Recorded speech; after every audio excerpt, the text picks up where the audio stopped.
Welcome back to On the Record. We're here at the Microsoft Worldwide Partners Convention, and I'm here with pretty much a legend, I would almost say, in our industry these days, Ken Thoreson, who's with Acumen Management, and want to talk about some sales leadership.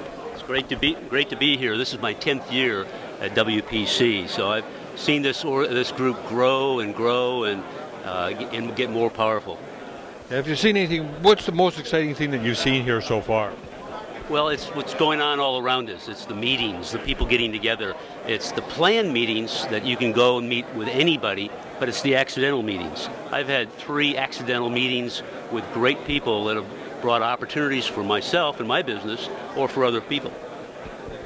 So you go all over basically the world and talk about sales management, and yet you work in a channel or in an industry where we take people who are fabulous technicians, phenomenal at giving service, and absolutely useless, for the most part, I'm sorry to say this, at sales.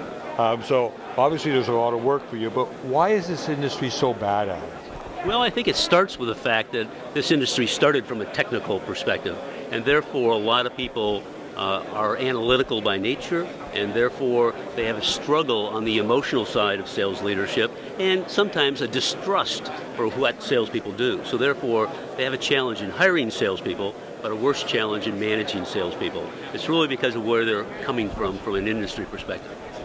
So, what type of tips would you give to people? Like channel people who want to grow their business from a sales point of view?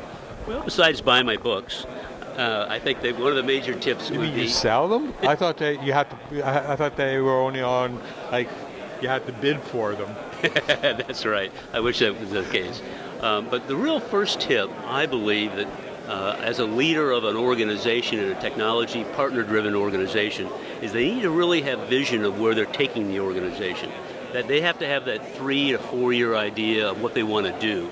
Many people stall out because they're so focused on the week-to-week, month-to-month area, they haven't built their strategy or their vision. That's number 1. Number 2, in trying to build a sales team, they really don't know what they're looking for. So the first tip we really do is say, what are your top 5 requirements for a salesperson? What kind of customers are they going to call on? What are your products and services? What kind of prior experiences they have? We like to get like 5 or 7 of that work experience ideas behind to help them crystallize their viewpoint. Interesting. Approximately, like, how many channel partners have you worked with over your career? Well, it's amazing. From a platform perspective, this is my 10th conference this year already. So I probably have spoken to almost 300 to 400,000 people easily over the last 14 years in Acumen Management, at least, now I think about it. On an individual partner perspective, it's somewhere over 230, 260 from our engagements perspective. So, let's say I want to take a course with you. What would I walk out of it with? Well, I think several quick thoughts come to mind. First, a very set, prescriptive tool set of how to do things so you can implement topics within your company. For an example, you would walk out of one of our workshops or even an individual consulting perspective with how do you run a Monday morning sales meeting? There's a set agenda of how you do that. You'd walk out of there with a complete interviewing guide of what questions to ask, how do you evaluate people, and a 3-week new salesperson onboarding process. So you would have a very tactical, prescriptive approach for all aspects of your business. Something that's lacking, I would say, probably. You could take that skill set to any industry. Absolutely. About once a year, I get referred into a client that is a non-technology client. I've been in the technology sector for many, many years, and 95% of our revenue comes from the technology sector. But once a year, I've had a chance to work in a motorcycle manufacturing company. I'm currently working with a restaurant hospitality distribution company. And what I find in the companies outside of technology is they're behind us. They don't move as fast. They're not as mature in a lot of their aspects.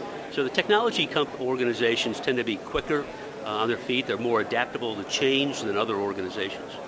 Seriously? Absolutely. Well, that's some good news.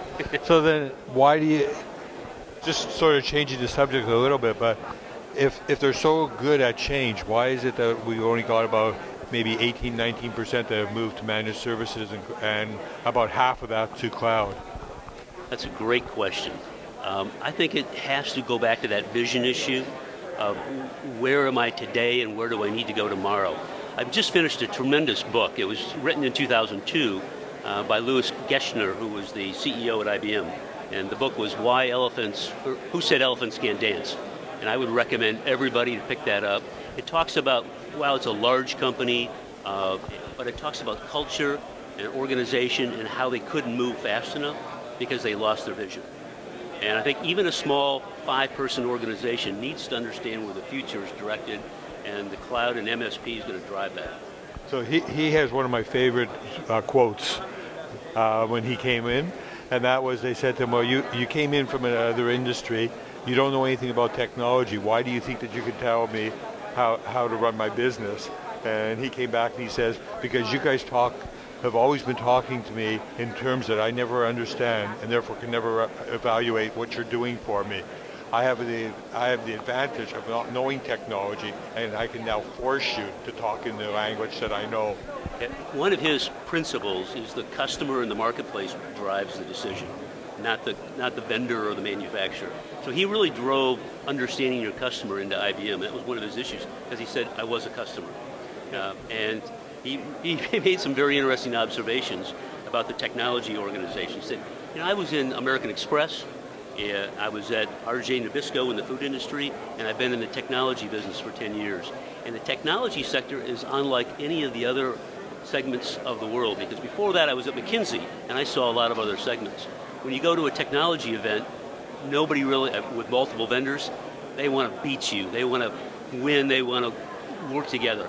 At the CEO level, at the food industry, everybody's buddies, have dinners together, they talk, they're friendly. In the technology sector, everybody's competitive. And it was very enlightening for him to see that. But you know what? If you look at it nowadays, there's so much more collaboration going on at the channel partner part anyways. Well, yeah, and I think the key part, and I ran a channel organization for 8 years. I was vice president of sales running a channel organization. And what we found then, and it's really true now, is that collaboration and partnering becomes more critical, because the partner today can't deliver all of the potential solutions that their clients need. So learning how to partner at the partner level is critical, but even collaboration at the vendor side is happening more so than ever before. And if you look at it, we're sitting right now in an area that is put aside by Microsoft so that partners can come in there and meet and talk and do things like that. Yesterday I read in one of the newsletters that came out that Steve Ballmer estimated there were 16,000 meetings going on while WPC was happening. I just walked down the street, and walking through this massive convention center, there are people all over talking.